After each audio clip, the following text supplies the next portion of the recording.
আচ্ছা, নমস্কার। আমি দেশবন্ধু মাঝি বলছি। আমি ডিবিসি এমটিবিসির এমপ্লয়ি।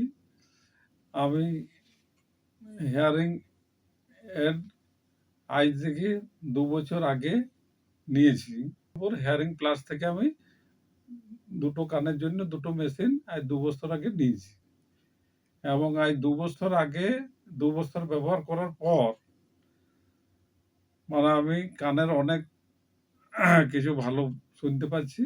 এখন আমি যদি কোনো কারণবশত চার্জের জন্য মেশিন খুলে দিচ্ছি, তাতেও আমি আগের থেকে অনেক ভালো শুনছি। এবং হিয়ারিং প্লাসের এই ডকুমেন্ট দুটো মেশিন দুটো পাওয়ার জন্য আমি অনেক উপকৃত হয়েছি। এবং এই জন্য আমি এই মেশিন সংস্থা প্লাস ইনাদের যে সার্ভিসিং, তার প্রতি আমার কৃতজ্ঞতা থাকলো। এবং ভবিষ্যতে আমি যেন ইনাদের কাছে এসে যতদিন অন্তত আমি হয়তো লাইফ টাইম জন্য ইনাদের কাছে ব্যবহার ঠিক রাখতে পারি বা আসা যাওয়াটা রাখতে পারি, এইটাই আমার প্রার্থনা।